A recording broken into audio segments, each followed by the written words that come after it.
عزیزان گرامی وقار، اللہ عز و جل کا فضل و کرم و احسان ہے کہ ہم مومن ہیں، ایمان والے ہیں۔ ایمان کسے کہتے ہیں؟ ایمان یقین کرنے کو کہتے ہیں، ٹرسٹ کرنا، کسی پر بھروسہ کرنا، اعتماد کرنا۔ اب کس پر بھروسہ کرنا اور کس پر یقین کرنا؟ تو اسلام یہ بتاتا ہے کہ اللہ کو ایک مان کر اس پر یقین رکھنا یہ ایمان ہے۔ اس کی کتابوں کو، اس کے رسولوں کو، اس کے فرشتوں کو، قیامت کے دن کو، تقدیر کو، مرنے کے بعد دوبارہ اٹھنے کو، ان تمام معاملات کو اگر کوئی دل سے یقین کرتا ہے تو اسی کو کہتے ہیں یہ ایمان ہے۔ ایمان جو نام ہے یہ قلب کی، دل کی ایک کیفیت کا نام ہے، یہ نظر نہیں آ سکتی۔ کس کے دل میں ایمان ہے نہیں ہے یہ کوئی نہیں بتا سکتا، دل کی ایک کیفیت کا نام ہے۔ ظاہر سی بات ہے میرے دل میں ابھی کیا چل رہا ہے وہ آپ نہیں بول سکتے، آپ کے دل میں ابھی کیا ہے مجھے نہیں خبر ہے۔ تو دلوں کی کیفیت میں سے ایک کیفیت کا نام ایمان ہے۔ اسی طرح سے کفر بھی ہے، ایمان کا اپوزٹ کفر ہے۔ کفر بھی دل سے کسی کا انکار کرنا، اللہ کا یا رسولوں کا یا قیامت کا یا ضروریات اسلام میں کسی چیز کا انکار کرنا، اس کا بھی تعلق دل سے ہے اور زبان سے بھی ہے۔ اب یہاں پر مجھے آج جو گفتگو کرنی ہے وہ یہ ہے کہ دو قسمیں پوری دنیا میں موجود ہیں، ایمان والوں کی اور اہل کفر کی، کفار و مشرکین۔ ایک طرف کفار جو اپنے کفر کو برملا اظہار بھی کرتے ہیں، اعلان بھی کرتے ہیں کہ ہم اللہ وحدہ سبحانہ و تعالیٰ کو اقرار نہیں کرتے یا نہیں مانتے۔ وہ لوگ یہ کہتے ہوں قرآن کو نہیں تسلیم کرتے، رسول کو نہیں مانتے، وہ علی الاعلان کافر ہیں، وہ اپنے کفر کا اعلان بھی کرتے ہیں۔ اور انہی کے برعکس بحمدہ تعالیٰ ہم ایمان والے ہیں، علی الاعلان اپنے ایمان کا اظہار بھی کرتے ہیں۔ ہم اللہ کو ایک مانتے ہیں، برملا ہم یہ ہر جگہ کہتے بھی ہیں، چھپاتے نہیں۔ قرآن کو حق کتاب تسلیم کرتے ہیں، رسول کریم صلی اللہ علیہ وسلم کو سب سے آخری رسول مانتے ہیں۔ یہ ہم کبھی چھپا کر کے رکھتے ہیں اس چیز کو؟ ایمان والے بھی کھل کر کے اظہار کرتے ہیں، کفار بھی اپنے کفر کا کھل کر اظہار کرتے ہیں۔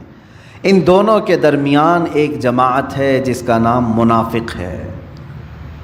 اس کی تعریف کیا ہے؟ منافق کہتے کسے ہیں؟ میں آج اسی سلسلے میں آپ کو معلومات پیش کرنا چاہوں گا۔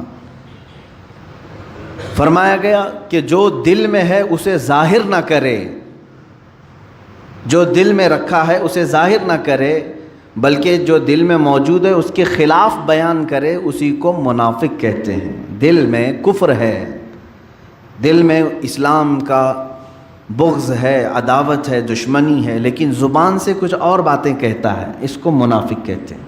منافق جو لفظ ہے یہ عربی سے بنا ہوا ہے، نفق سے یا نافقہ سے۔ عربی کی لغت اگر ڈکشنری دیکھیں تو آپ کو پتہ چلے گا کہ ایک جنگلی چوہا جس کے دو منہ ہوا کرتے ہیں اس کو نافقہ کہتے ہیں۔ جنگلی چوہا جس کو گوہ بھی کہتے ہیں، اس کے دو منہ ہوا کرتے تھے، ہوتے بھی ہوں گے، ہم نے تو دیکھا نہیں، لیکن لغت میں یہ بتایا گیا ہے کہ اس کے دو منہ ہوتے ہیں، کبھی ادھر سے کبھی ادھر سے کھاتا ہے۔ تو اسی طرح منافق کی دو صورتیں ہوتی ہیں، دو شکلیں ہوتی ہیں، کبھی وہ ایمان ظاہر کرتا ہے اور کبھی کفر ظاہر کرتا ہے۔ اور نفق کہتے ہیں ٹنل کو، عربی میں جو ٹنل ہوتی ہے نا، انڈر گراؤنڈ گاڑیاں جاتی ہیں، اس کو نفق کہتے ہیں عربی میں۔ اور نفق کے بھی دو منہ ہوتے ہیں، ایک طرف سے گاڑی نکلتی ہے، داخل ہوتی ہے، اور دوسری طرف سے گاڑی نکلتی ہے۔ اس کو ٹنل آپ انگلش میں کہتے ہیں اور اسی کو عربی میں نفق کہتے ہیں۔ اسی نفق سے منافق بنا ہے۔ کیوں نفق سے منافق کیسے؟ اس لیے کہ منافق جو ہے ایک راستے سے اسلام میں داخل ہوتا ہے، دوسرے راستے سے اسلام سے خارج بھی ہو جاتا ہے۔ وہ مجمع عام میں مسلمانوں کے ہاں لا الہ الا اللہ پڑھتا ہے اور کفار و مشرکین کے پاس جا کر ان کے خداؤں کی پوجا بھی کرتا ہے۔ تو یہ منافق ہے، ایک راستے سے داخل ہوا ٹنل کی طرح اور دوسرے راستے سے نکل بھی جاتا ہے۔ یہ سب سے ڈینجر قسم ہے منافقت کی۔ اب آپ کو اندازہ ہونا چاہیے، سورہ بقرہ ہم شروع کرتے ہیں، قرآن کی ابتدائی سورت، سورہ فاتحہ کے بعد جو سب سے پہلی سورہ ہے کون سی ہے؟ سورہ بقرہ۔ سورہ بقرہ جب آپ تلاوت کریں گے تو شروع سے لے کر کے جو آیتیں آئی ہیں، الف لام میم ذالک الکتاب لا ریب فیہ ھدی للمتقین، یہاں سے لے کر کے 5 آیتیں کنٹینیو ایمان والوں کی شان میں آئی ہیں۔ یؤمنون بالغیب، یہ غیب پر ایمان لاتے ہیں ایمان والے لوگ، اللہ کو دیکھے نہیں پھر بھی ایمان لاتے ہیں۔ یقیمون الصلاۃ، نمازوں کو قائم کرتے ہیں، اور اللہ نے انہیں جو کچھ بھی دیا ہے وہ اس میں خرچ کرتے ہیں، اور جو اللہ نے ان پر اتارا ہے کتابوں میں اس پر یہ یقین رکھتے ہیں۔ اولئک علی ھدی من ربہم واولئک ھم المفلحون، یہی ہدایت پر ہیں اور یہی اللہ کی بارگاہ میں کامیاب بھی ہیں۔ 5 آیتیں ایمان والوں کے لیے ہوئیں، 5 آیتیں ایمان والوں کے لیے۔ اس کے بعد پھر آیتیں ہیں کفار و مشرکین کے لیے، ان الذین کفروا سواء علیہم اانذرتہم ام لم تنذرہم لا یؤمنون ختم اللہ علی قلوبہم وعلی سمعہم وعلی ابصارہم غشاوہ ولہم عذاب عظیم۔ اللہ فرماتا ہے جو لوگ کفر کر چکے، اب ان کے لیے اے محبوب برابر ہے، ان کو آپ ڈرائیں نہ ڈرائیں وہ ایمان نہیں لائیں گے۔ کون؟ کافروں کے لیے اللہ ان کے دلوں پر مہر لگا چکا ہے، ان کے دلوں میں کوئی بات حق کی پہنچتی نہیں ہے، ان کے کانوں پر پردہ ہے، ان کی آنکھوں پر پردہ ہے۔ یہ کس کے لیے کہا گیا؟ کفار کے لیے۔ اب میں ترتیب آپ کو بتا رہا ہوں، سورہ بقرہ جو شروع کی سورہ ہے قرآن کی، شروع سے لے کر 5 آیتیں مومنوں کی شان میں آئی، 2 آیتیں کافروں کے مذمت کے لیے بیان کی گئی۔ وَمِنَ النَّاسِ مَن يَقُولُ، یہاں سے آیتیں شروع ہوتی ہیں، دوسرا رکوع شروع ہوتا ہے، یہاں سے لے کے کنٹینیو 13 آیتیں صرف منافقوں کے متعلق بیان فرمائیں۔ اللہ رب العزت نے 13 آیتیں کنٹینیو منافقین کے متعلق آئی ہیں۔ اس سے اندازہ ہو سکتا ہے کہ یہ کفار و مشرکین سے بھی زیادہ ڈینجر قسم کی ایک جماعت ہے، کیونکہ کفر ظاہر ہے اور اسے ہم پہچانتے ہیں، شرک ظاہر ہے اور ہم اسے پہچانتے ہیں، لیکن منافقت ایک ایسی قسم ہے جو ہمارے درمیان ہو تو ہم کو بھی نہیں معلوم، کافروں کے درمیان ہو تو کافروں کو بھی نہیں معلوم، یہ دونوں کو دھوکہ دینے والی جماعت ہے۔ اسی لیے قرآن میں اللہ نے فرمایا یخادعون اللہ والذین آمنوا، یہ اللہ کو دھوکہ دینے کی کوشش کرتے ہیں اور ایمان والوں کو، وما یخدعون الا انفسهم، لیکن ساتھ میں رب تعالیٰ نے یہ بھی فرمایا وہ سوائے اپنی جان کے کسی کو دھوکہ دے ہی نہیں سکتے، وہ خود اپنے آپ کو دھوکہ دے رہے ہیں۔ منافق کی پہچان کیا ہے؟ احادیث کریمہ میں بیان کی گئی ہیں، علامات بہت ساری اس کی ہیں، مشہور علامات میں ذکر کرتا ہوں۔ اللہ کے نبی صلی اللہ تعالیٰ علیہ وسلم نے فرمایا آیت المنافقی ثلاثۃ، اے مسلمانوں آج میں یہ قسم آپ کے سامنے جو بیان کر رہا ہوں، ڈر جاؤ اس بات سے کہ کہیں نفاق نہ آ جائے ہمارے دل میں، اس لیے کہ کفر آپ سے نہیں ہوگا، شرک نہیں ہوگا، آپ اس سے گھبراتے ہیں، دور بھاگتے ہیں، لیکن منافقت ایک ایسی چیز ہے کب تمہارے دلوں میں آ جائے پتہ بھی نہیں چلتا۔ کیسے آتی ہے وہ میں بتاتا ہوں۔ منافقت کی 2 قسمیں بیان کی گئی ہیں، ایک نفاق عملی ہے، ایک نفاق اعتقادی ہے۔ عقیدے میں منافق بھی ہوتا ہے اور عمل میں بھی منافق ہوتا ہے، دونوں چیزوں کی تشریح میں کروں گا۔ پہلی چیز تو میں یہ بتاتا ہوں کہ کیوں یہ منافقت کے متعلق میں نے آج موضوع کو چھیڑا ہے، کیونکہ رب تعالیٰ نے جہاں دردناک عذابات کا ذکر فرمایا ہے قرآن پاک میں، جہنم کے 5ویں پارے کی آخر صفحے کی آیت ہے سورہ نساء میں، اللہ تعالیٰ فرماتا ہے ان المنافقین فی الدرک الاسفل من النار، اللہ فرماتا ہے جہنم کے سب سے نچلے طبقے میں ہم منافقین کو رکھیں گے، سب سے نیچے والا طبقہ۔ یہ نیچے والے طبقہ کیوں کہا گیا؟ اس لیے کہ وہاں سے نکلنے کی کوئی صورت ہی نہیں ہے۔ وَلَن تَجِدَ لَهُمْ نَصِيرًا، اللہ فرماتا ہے ہرگز ان کے لیے کوئی مددگار وہاں نہیں پہنچے گا، نہ ان کی آواز کہیں کسی دوسرے تک پہنچے گی۔ یہ کس کے لیے؟ منافقین کے لیے۔ جہاں کافروں کے عذاب کی بات آئی ہے، عذاب عظیم آیا ہے، عذاب علیم ہے، عذاب مہین ہے، لیکن منافقین کے متعلق کہا گیا جہنم کے سب سے نچلے طبقے میں وہ رہیں گے، سب سے نیچے والے حصے میں رہیں گے۔ عزیزان گرامی اوقات، منافقت کیسے ہے اس کے متعلق آیتیں بھی ہیں.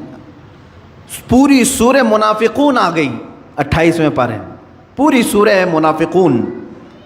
اذا جاءك المنافقون قالوا نشهد انك لرسول الله قالوا نشهد انك لرسول الله والله يعلم انك لرسوله والله يشهد ان المنافقين لكاذبون. یہاں سے سورہ شروع ہو رہی.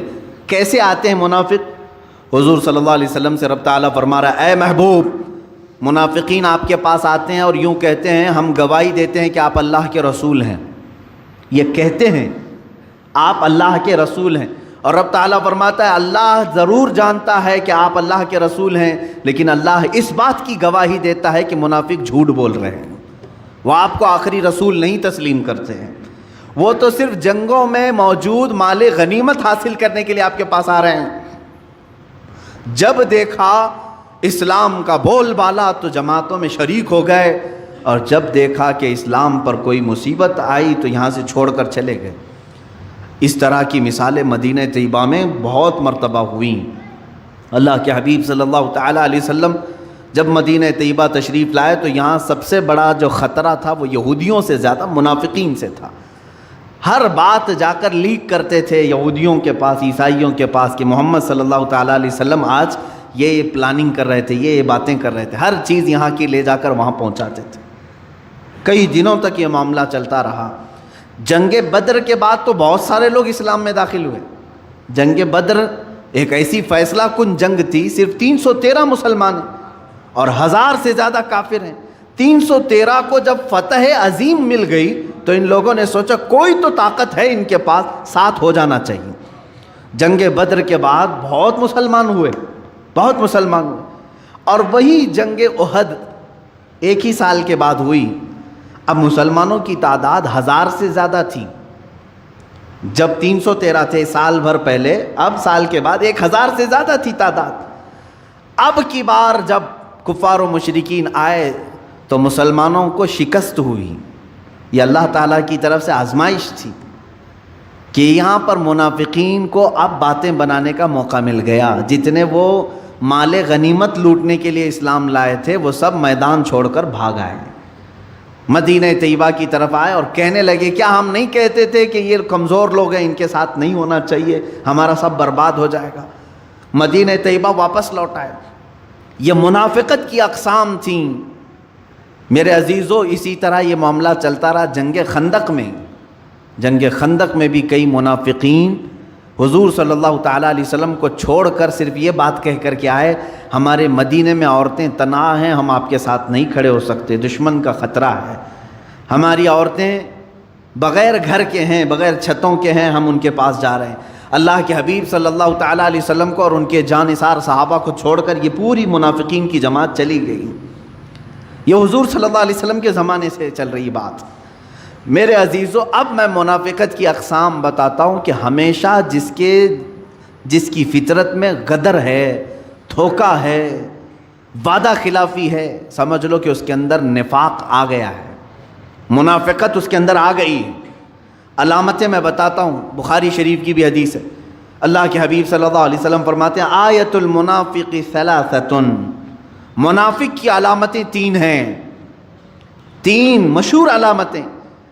اذا حدث کذب واذا اؤتمن خان واذا وعد خلف، او کما قال النبی صلی اللہ علیہ وسلم. فرماتے ہیں اس کی پہلی علامت یہ ہے کہ جب بات کرے گا تو جھوٹ بولے گا. دوسری علامت یہ اس کے پاس اگر امانت رکھو گے تو کھا جائے گا، خیانت کرے گا.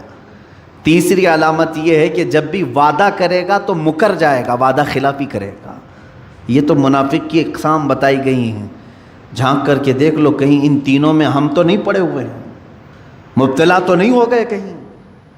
خاص طور پر تاجر لوگوں سے، بزنس کرنے والوں سے مخاطب ہو کر کے بزرگوں نے فرمایا تمہیں کثرت سے جھوٹ کا سامنا کرنا پڑتا ہے، اور اس جھوٹ پر اگر تم نے کنٹینیو مداومت اختیار کر لی تو تم منافقت کے سٹیج پر پہنچ جاؤ گے. منافق کی ایک علامت یہ ہے کہ اپنی بات کو منوانے کے لیے بار بار قسمیں کھاتا ہے.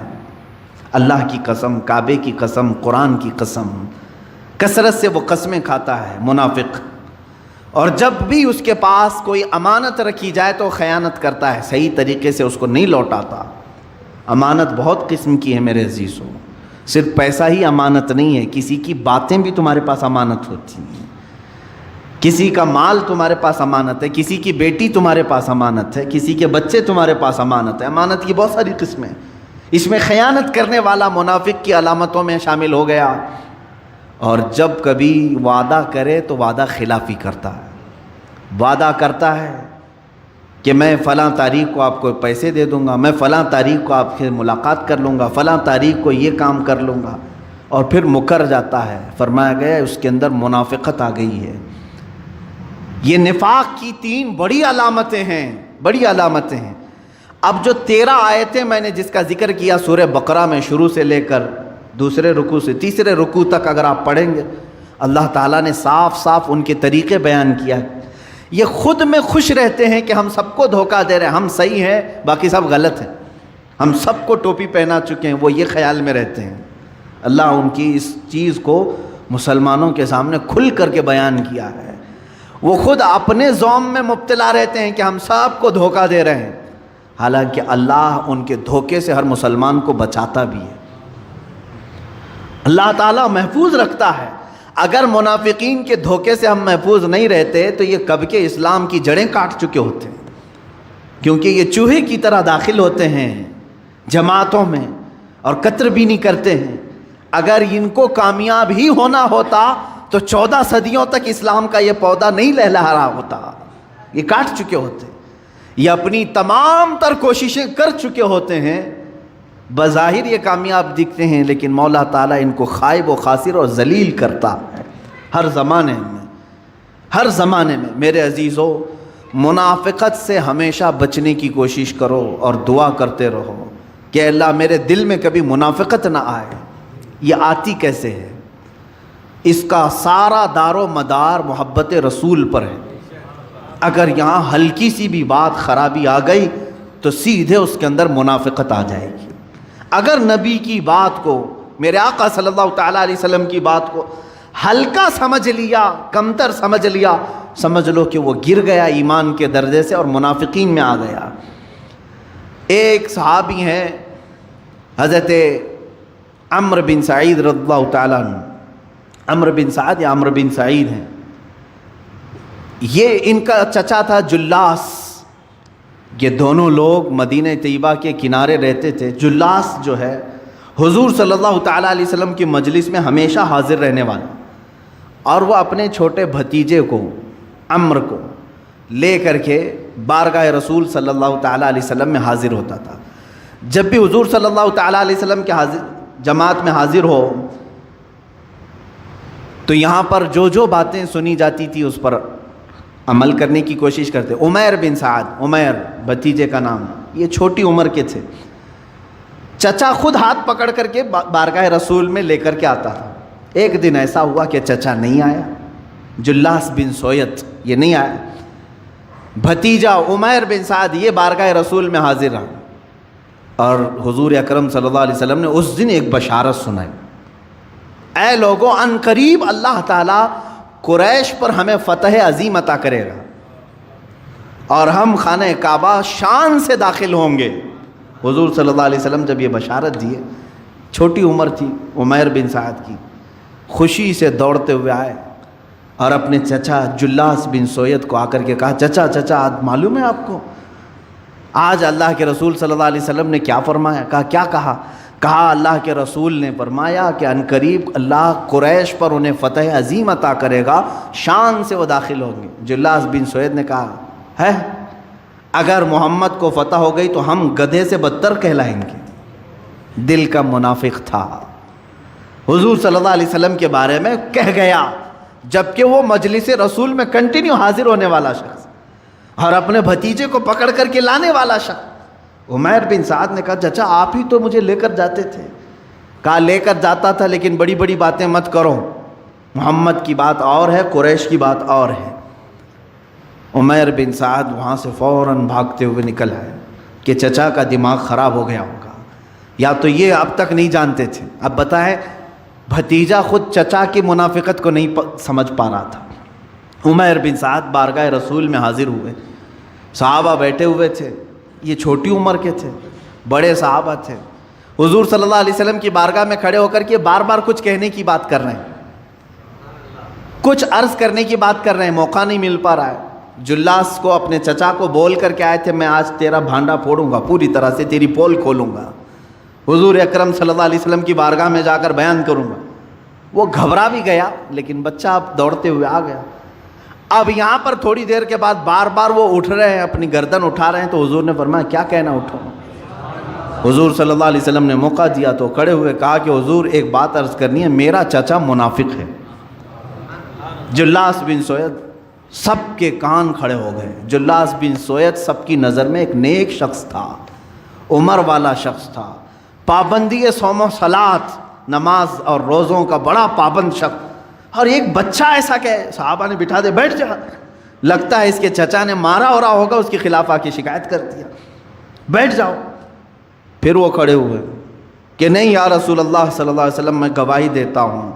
حضور صلی اللہ تعالیٰ علیہ وسلم بھی دیکھتے رہے ان کی طرف، بولو۔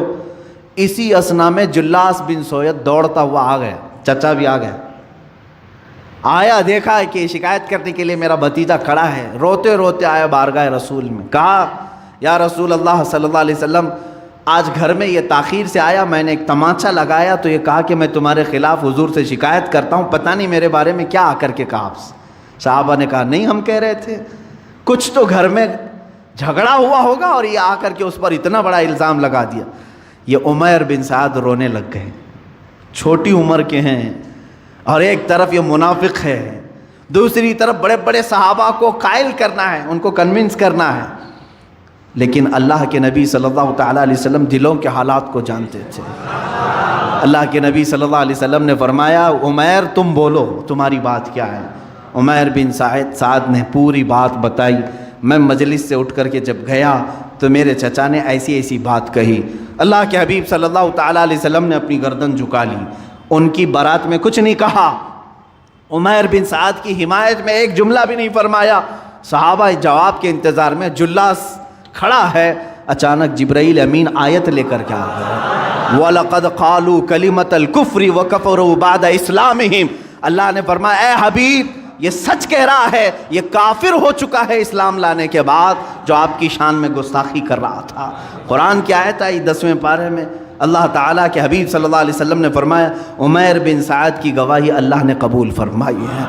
عزیزان گرامی وقار، کسی بھی منافق کو اگر آس پاس پاؤ تو کھل کر کے اس کا اظہار کرو، کوئی تمہاری بات مانے نہ مانے، اللہ تمہاری تائید میں ہے، اللہ تمہاری حمایت میں ہے۔ اسی لیے میں آج کہتا ہوں منافقین اگر ہماری جماعت میں کہیں نظر آئیں تو اس کا اظہار ہو، بتا دیا جائے کہ اے مومنین ان منافقین سے بچو جو بظاہر تمہیں اسلام کے نام پر گمراہ کریں گے اور لے جا کر کے کسی اور کی گود میں ڈال دیں گے، تمہیں جہنم کے راستے پر لگا دیں گے۔ عزیزان گرامی، منافقین کی اور علامتیں جو قرآن پاک نے بیان کی وہ سنیں آپ۔ اللہ کے حبیب صلی اللہ تعالیٰ علیہ وسلم نے ایک وقت ایسا بھی آیا کہ جب مدینہ رسول میں مسجد نبوی میں نام لے لے کر کے حضور صلی اللہ علیہ وسلم نے ان کو اٹھایا۔ اب آپ یہ کہتے ہوں گے کہ کسی بھی جماعت کے خلاف، کسی بھی مکتب فکر کے خلاف آپ لوگ کیوں بولتے ہیں؟ میرے عزیزو سنو، باضابطہ مدینہ طیبہ میں مسجدیں بھی بننے لگی تھیں، ایک مسجد نبوی ہے، اور منافقین جب کھل کر کے کچھ نہیں کر پا رہے تھے تو ایک مسجد انہوں نے الگ سے بنانا شروع کیا، ایک الگ سے اپنا مرکز بنا رہے تھے، اور مسجد قباء کے قریب کہ وہاں سارے لوگ اپنے جمع ہو کر کے گرو گھنٹہ فیصلے کریں گے حضور صلی اللہ علیہ وسلم کے خلاف، اس کو مسجد ضرار کہتے ہیں قرآن پاک میں۔ اور انہوں نے حضور صلی اللہ علیہ وسلم کی بارگاہ میں کیا بہانہ پیش کیا؟ کہا کہ ہم کو لمبا ہوتا ہے مسجد نبوی آنے کے لیے، مسافت زیادہ ہے، ہم وہیں پر نماز پڑھ لیں گے، اپنی جماعت کر لیں گے، کبھی کبھار آپ کے پاس آئیں گے، یہ بہانہ کر کے مسجد بنائیں۔ لیکن اس مسجد میں فتنے ہوتے تھے، سوائے رسول پاک کی گستاخی کے اور کچھ نہیں ہوتا تھا۔ وہاں پر ہمیشہ مسلمانوں کو توڑنے کی باتیں ہوتی تھیں، وہ مسلمان ہی تھے، بظاہر چہرے سے مسلمان تھے، حضور صلی اللہ علیہ وسلم کے پیچھے نمازیں پڑھتے تھے اور وہاں بیٹھ کر کے فیصلے اس طرح کے کرتے تھے، ظاہر سی بات ہے اللہ رب العزت نے قرآن میں آیت نازل فرمائی والذین اتخذوا مسجدا ضرارا وکفرا وتفریقا بین المؤمنین، وہ لوگ جنہوں نے مسجد بنائی ہے ضرر دینے کے لیے، مسلمانوں کے درمیان فرقہ بنانے کے لیے، لمن حارب اللہ ورسولہ، جو لوگ اللہ اور اس کے رسول سے جنگ کرنا چاہتے ہیں، اللہ نے اپنے حبیب صلی اللہ علیہ وسلم کو حکم دیا کہ اس مسجد کو ڈھا دیا جائے، ختم کر دیا۔ حضور اکرم صلی اللہ علیہ وسلم اپنے صحابہ سمیت تشریف لائے اور اس مسجد کو بنیادوں سے ختم کر دیا۔ اس کو تو میں نام سے مسجد کہہ رہا ہوں، حقیقت میں وہ مسجد ہے ہی نہیں تھی، مسجد نہیں۔ مسجد کسے کہتے ہیں؟ اسی کی آیت میں 11ویں پارے میں اللہ نے فرمایا لَمَسْجِدٌ أُسِّسَ عَلَى التَّقْوَى، مسجد وہ ہے جو تقوی کی بنیاد پر رکھی جائے، اللہ رب العزت اور اس کے حبیب صلی اللہ علیہ وسلم کے عشق اور محبت کی بنیاد پر رکھی جائے، وہ مسجد ہے۔ اور جس مسجد میں منافقت ہو، وہ چاہے 10 مینار والی ہو کہ 14 مینار والی ہو، اسے مسجد نہیں کہا جائے گا۔ جہاں سے محبت رسول صلی اللہ تعالیٰ علیہ وسلم کی خوشبو آتی ہے، وہ مسجد اگر جھونپڑی میں بھی ہو تو وہ مسجد ہے، وہ حرم ہے۔ اور اگر بغض رسول اور عداوت رسول جس جگہ سے سنائی دے رہا ہو، وہ مسجد نہیں کہلائے گی میرے عزیزو، ایک پکی عمارت ہے بس، اور کچھ نہیں ہے۔ اس طرح سے اللہ کے رسول صلی اللہ علیہ وسلم کو اس کو ختم کرنے کا حکم دیا گیا۔ اسی لیے میں نے پچھلے جمعہ بھی کہا تھا، اقبال نے جو بات کہی وہ بہت سچ کہی ہے، آبروئے ماں ز نام مصطفیٰ، ہماری سب کی آبرو عزت کس سے جڑی ہوئی ہے؟ نام مصطفیٰ سے۔ اس میں اگر ذرا برابر بھی کمی آ گئی تو سمجھ لو نہ تم مسلمان ہو نہ تم انسان ہو، تمہاری کوئی حیثیت نہیں ہے۔ اسی لیے اقبال نے یہ بھی کہا ہے بمصطفیٰ برسا خیش کے دی ہما اوست، اپنے آپ کو نبی کونین صلی اللہ علیہ وسلم تک پہنچا دو، اس لیے کہ یہی اصل دین ہے۔ تم اگر ان کی ذات تک پہنچ گئے یہی دین ہے۔ اگر بؤ نہ رسیدی تمام بو لہبیس، اگر حضور صلی اللہ علیہ وسلم تک تم نہیں پہنچ سکے تو پوری زندگی تمہاری بو لہب کی طرح ہے، ابو لہب کی طرح ہے کہ حضور صلی اللہ علیہ وسلم کو چھوڑ کر کے جینا۔ عزیزان گرامی وقار، اب میں آپ کو یہ بھی بتا دوں کہ نفاق عملی کیا ہے، نفاق اعتقادی کیا ہے۔ کبھی منافق عمل سے ہوتا ہے اور کبھی عقیدے میں بھی ہوتا ہے۔ اللہ ایک ہے، یہ عقیدہ سب کا ہے۔ حضور صلی اللہ علیہ وسلم اللہ کے آخری رسول ہیں، یہ عقیدہ سب کا ہے۔ اللہ کے فرشتے ہیں، اللہ کی کتابیں ہیں، اللہ قیامت کا ایک دن لانے والا ہے، تقدیر ہے، مرنے کے بعد ہم دوبارہ اٹھائے جائیں گے، یہ سب پر ایمان ہے۔ یہ بنیادی ایمان ہے، یہ بنیادی، اس کو کہتے ہیں عقیدہ۔ اس میں ذرا برابر رد و بدل نہیں ہوگا، یہ عقیدہ ہے۔ کچھ عمل ہیں، عمل جیسے نماز ہے، روزہ ہے، زکوٰۃ ہے، حج ہے، یہ سب کیا ہیں؟ یہ عمل ہے۔ عمل کہتے ہیں ایکٹیویٹیز، آپ کر کے دکھا رہے ہیں۔ اللہ ایک ہے، آپ کر کے کچھ نہیں دکھانا ہے، آپ کو دل میں ماننا ہے۔ فرشتے ہیں اللہ کے، آپ کو کر کے کچھ نہیں دکھانا ہے، دل میں ماننا ہے۔ ایمان دل کا نام ہے اور اسلام یہ عمل کا نام ہے۔ عمل میں اگر کوتاہی کرتا ہے کوئی بندہ تو بزرگوں نے فرمایا کہ اس کے اندر عمل کا منافق آ گیا ہے۔ یعنی ایمان تو دل میں ہے، کہتا ہے اللہ میرا سب سے بڑا ہے، لیکن اسی کی عبادت میں نہیں آتا، تو گویا کہ یہ عمل کا منافق ہے، عملی منافقت اس کے اندر آ رہی ہے۔ اسلام کو سب سے بلند و بالا مذہب سمجھتا ہے، قرآن کو اللہ کی سب سے سچی کتاب سمجھتا ہے، سب سے آخری کتاب سمجھتا ہے، لیکن اس کی طرف کبھی ہاتھ بھی نہیں لگاتا۔ تو قول اور عمل میں اس کے مخالفت ہے یا نہیں؟ کہتا کچھ اور ہے، کرتا کچھ ہے، اس کے لیے کہتے ہیں یہ نفاق، عملی نفاق ہے۔ اس کا گناہ یہ ہے کہ قیامت کے دن اللہ تعالیٰ اگر یہ توبہ کر کے مرا تو معاف بھی فرمائے گا اللہ تعالیٰ۔ یعنی نماز نہیں پڑھتا تھا، روزے نہیں رکھتا تھا، زکوٰۃ میں کچھ خرابی آئی، اسلام کے خلاف کچھ عمل کرتا تھا تو گناہ کبیرہ ہے، لیکن اگر توبہ کر کے مرے گا تو اللہ تعالیٰ اسے معاف بھی فرمائے گا۔ اور اگر توبہ کر کے نہیں مرا تھا تو قیامت کے دن اگر اس کی سزا میں جہنم آ گئی تو جہنم میں جائے گا، لیکن ایک نہ ایک دن وہاں سے نکالا جائے گا۔ یہ نفاق عملی کی بات کر رہا ہوں، عمل میں اگر نفاق آیا تھا تو۔ اور اگر عقیدے میں منافقت آ گئی، وہ کیسے؟ کہتا ہے اللہ ایک ہے ہمارے سامنے، اور ہندوؤں کے پاس کہتا ہے جتنے تمہارے خدا ہیں اتنے میرے بھی ہیں، عیسائیوں کے پاس کہتا ہے تمہارے ہاں 3 ہیں، میں بھی 3 کو مانتا ہوں۔ تو یہ اعتقادی منافق ہے، یعنی سب کے پاس جہاں گیا ویسا رنگ ڈال دیا، یہ منافق اعتقادی ہے۔ قادیانیوں کے پاس گیا، کہا کہ تمہارا جو آخری نبی تم جس کو غلام احمد قادیانی رسول مانتے ہو، میں بھی اس کو رسول مانتا ہوں، محمد صلی اللہ علیہ وسلم ان کو بھی میں رسول مانتا ہوں۔ یہ منافق اعتقادی ہے، اس کی بخشش نہیں۔ یہ اگر بغیر توبہ کے مرا تو قیامت کے دن اللہ تعالی ہمیشہ ہمیشہ کے لیے اسے جہنم کے سب سے نچلے طبقے میں داخل کرے گا، سب سے نچلے طبقے میں داخل کرے گا۔